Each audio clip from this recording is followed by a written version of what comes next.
بسم اللہ الرحمن الرحیم۔ السلام علیکم۔ آپ دیکھ رہے ہیں میرا یوٹیوب چینل۔ اب تک آپ نے میرے چینل کو سبسکرائب نہیں کیا تو پلیز سبسکرائب کر دیں، بیل آئیکن کو پریس کر دیں تاکہ میری آنے والی ہر نئی ویڈیو آپ کو سب سے پہلے موصول ہو سکے۔ اس ویڈیو میں ہم بات کریں گے نبی پاک صلی اللہ علیہ وآلہ وسلم پر درود پڑھنے کی، درود بھیجنے کی۔ درود شریف کی حکمت انسانوں پر، خاص کر ان بندوں پر جن کو کسی نبی کی ہدایت و تعلیم سے ایمان نصیب ہوا۔ اللہ تعالیٰ کے بعد سب سے بڑا احسان اس نبی رسول کا ہوتا ہے جس کے ذریعے ان کو ایمان ملا، اور ظاہر ہے امت محمدیہ کو ایمان کی دولت اللہ کے آخری نبی حضرت محمد مصطفیٰ صلی اللہ علیہ وآلہ وسلم کے واسطے ملی۔ اس لیے یہ امت اللہ تعالیٰ کے بعد سب سے زیادہ ممنون احسان آن حضرت صلی اللہ علیہ وآلہ وسلم کی ہے۔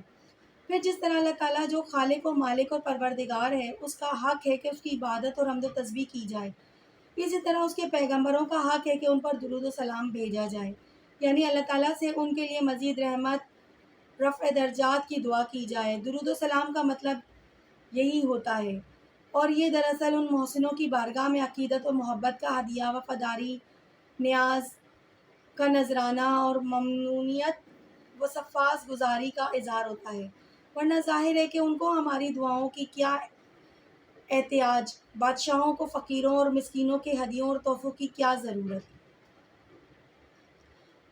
ایک خاص حکمت درود السلام کی یہ بھی ہے کہ اس سے شرک کی جڑ کٹ جاتی ہے۔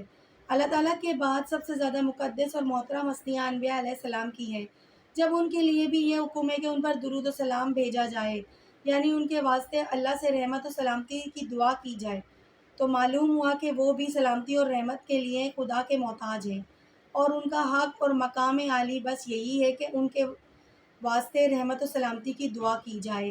رحمت و سلامتی خود ان کے ہاتھ میں نہیں ہے، اور جب ان کے ہاتھ میں نہیں ہے تو پھر ظاہر ہے کسی مخلوق کے بھی ہاتھ میں نہیں ہے، کیونکہ ساری مخلوق میں انہی کا مقام سب سے بالا و برتر ہے۔ اور شرک کی جڑ بنیاد یہی ہے کہ خیر و رحمت اللہ کے سوا کسی اور کے قبضے میں سمجھی جائے۔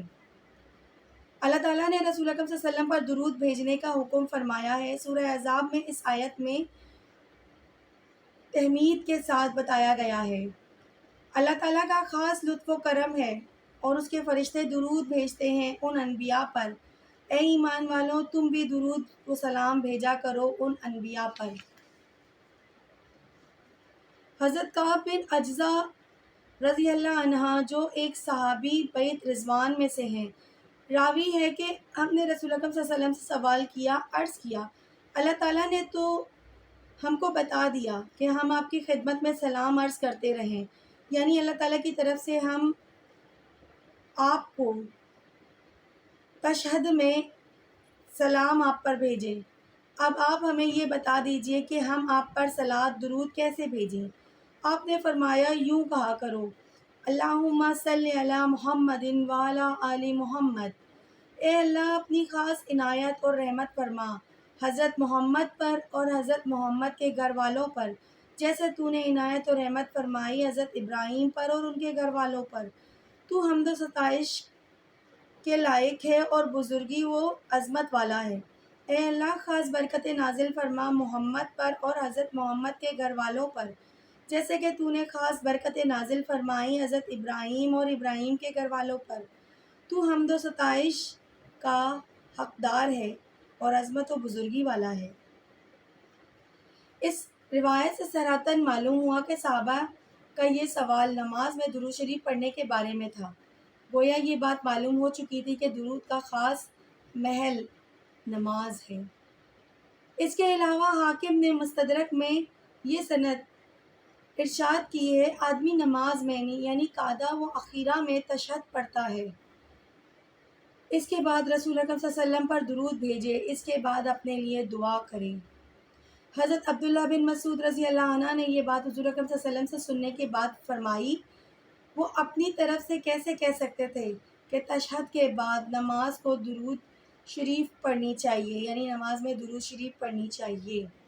بہرحال ان ساری چیزوں کو سامنے رکھنے کے بعد یہ بات صاف ہو جاتی ہے کہ سورہ احزاب میں رسول اکرم صلی اللہ علیہ وسلم پر درود بھیجنے کا جو حکم دیا گیا ہے، اس کے بارے میں صحابہ کرام کو یہ بات تو معلوم ہو چکی تھی کہ اس کی تعمیل کا خاص محل نماز اور اس کا جز و اخیر قعدہ و اخیرہ ہے، اس کے بعد انہوں نے آپ صلی اللہ علیہ وسلم سے دریافت کیا ہم نماز میں یہ درود کس طرح اور کن الفاظ میں بھیجا کریں؟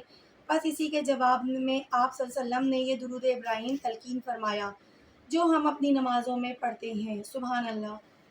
اللہ تعالیٰ سے دعا ہے کہ اللہ تعالیٰ ہمیں درود ابراہیمی پڑھنے کی خاص توفیق عطا فرمائے کہ ہم اٹھتے بیٹھتے چلتے پھرتے درود ابراہیمی کا ورد کریں اور نبی پاک صلی اللہ علیہ وآلہ وسلم کو اس کا ہدیہ پیش کرتے رہیں تاکہ روز محشر ہماری بخشش کا سامان ہو سکے اور عذاب قبر سے ہم محفوظ رہ سکیں۔ اپنی خاص دعاؤں میں مجھے بھی یاد رکھیے گا۔ میرے چینل کو پلیز پلیز پلیز سبسکرائب کر دیجیے گا۔ مجھے آپ کی دعاؤں کی اور آپ کے سپورٹ کی بہت ضرورت ہے۔ اللہ حافظ۔